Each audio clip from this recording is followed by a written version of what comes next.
Hi, my name is Ken Schwartz of Precise Sharpening, and today what I'm going to do is to introduce you to the 400 grit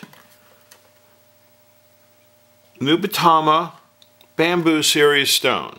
This is a pale green stone. I expect it to be somewhat porous since it's a coarse stone. I'm going to demonstrate a couple of things.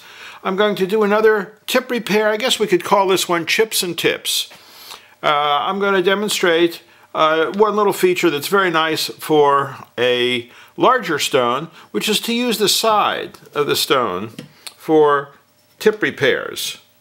So what this does is it keeps you from, unless you've got an extremely coarse stone like the 60 grit we reviewed earlier, this keeps you from roughing up the surface of the front.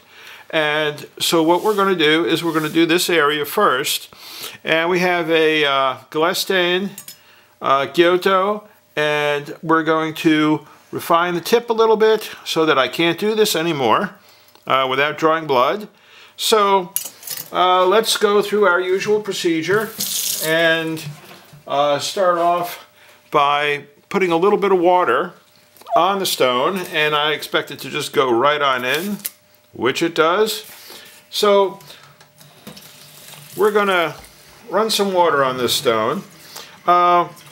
Before I do that, you'll notice too that I have the stone at an angle, and what I've done is I've used the angle cube, and this is a slightly different style of sharpening where instead of angling the knife, what I do is have the knife horizontal, but I angle the stone so that at a given angle that angle stays very consistent. This gives you a little more consistency in your stroke, and it actually lets you put a number on what you're doing so you have a more precise idea.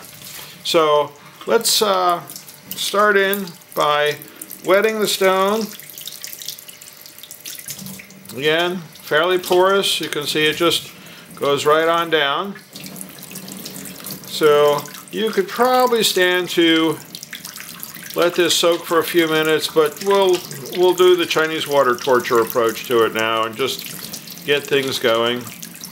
And then we'll continue by just putting a nice slow drip on the stone and do this so that we can get the initial tip sharpening done. So again, here we have this, and what we do is we roll it like that so that it tapers down into the tip. Now this will go slower than the 60 grit, but since we have the stone out, let's do it this way because this tip isn't too terribly bad. Again, a good bit smoother than the 120 or 60 grit, so I expect that this will be a good combination because it'll be a finer edge and will actually be a good working edge to work with once we get this done. Sorry about that.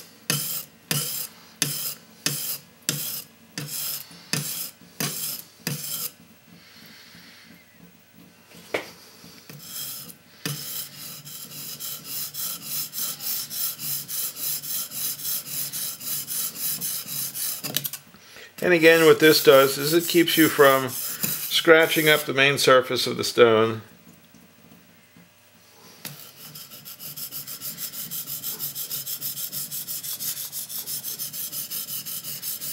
Takes a little longer, but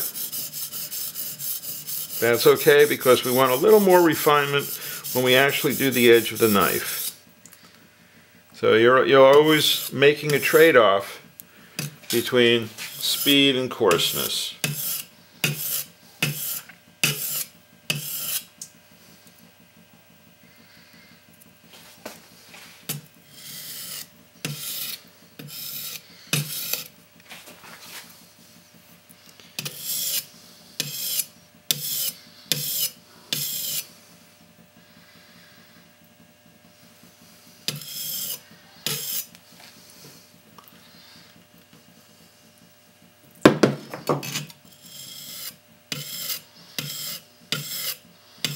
And yes, I can hold the knife where I'm holding it because it's dull enough to do it.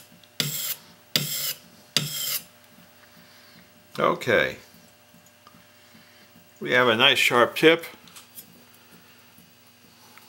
So we're good to go on the tip. Now let's switch the position of the stone so we can start refining this edge a little bit more.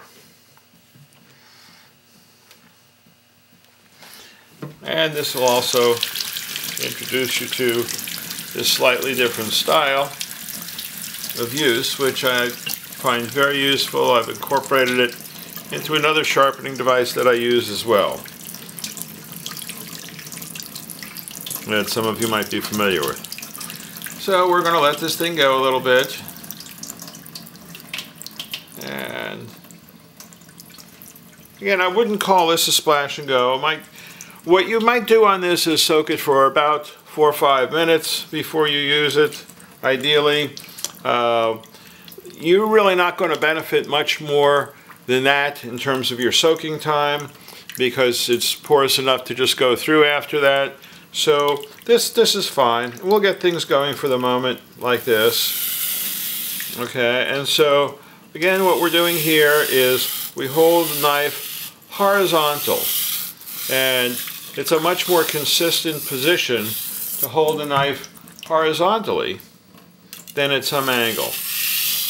So in this case, we're doing a 15-degree angle. Okay? So now let's speed it up a little bit, and also let me demonstrate some of the full sweeps where we go like this. And as we approach the end, rather than lifting up on the knife, what you do is very simply rotate the knife so you get a stroke that looks like this.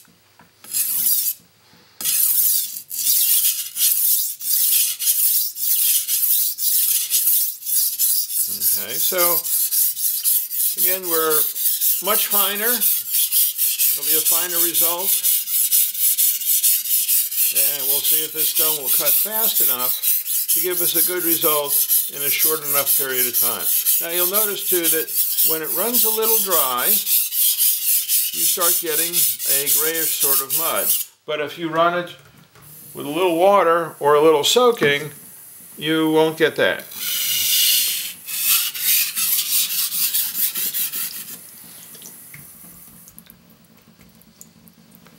Okay. There we go.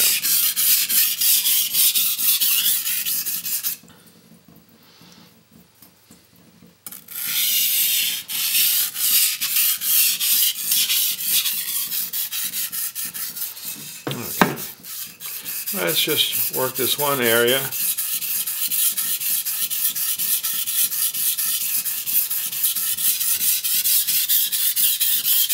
Now I might also mention that some people absolutely insist that you get a burr at each grit, which is unnecessary, and this is a good case in point, because here the knife is dull enough to where that burr forms actually won't be where the center of the knife is. So rather than wasting your time going entirely on one side, flip it over. Do both sides. Meet more in the middle of the knife than trying to generate a burr that's going to be off-center anyhow.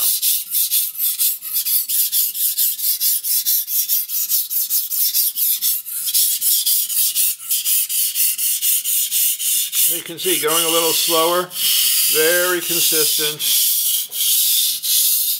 much more precise angles.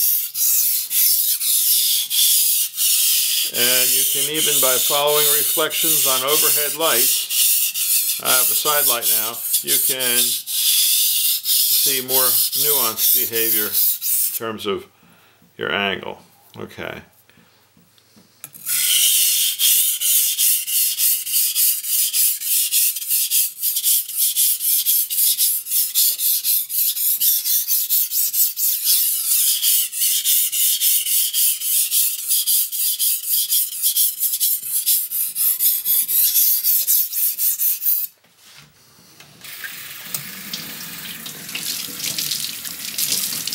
Okay, so we're starting to get a little more saturation on the stone.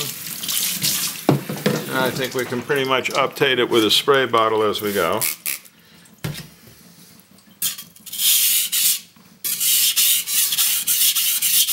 Also, with an angle like this, what you can do is you can push the mud up the stone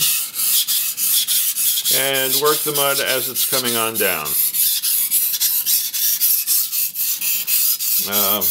This idea of holding a stone at an angle is an old one. You see this even in old pictures of sword polishers who hold their stones at an angle, and they do it with both single and double beveled knives.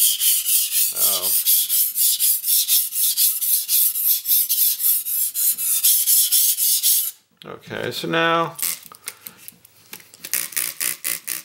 we can see it's not absorbing, so it's getting fairly well saturated.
Okay, so let's see how the edge is coming along.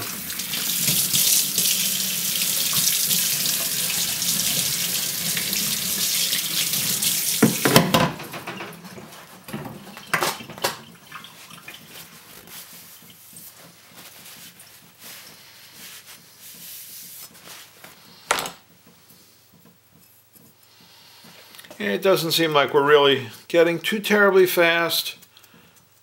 So I think what I'll probably do with this particular knife is go to a coarser stone and then come back up to the stone at a later time. Thank you very much.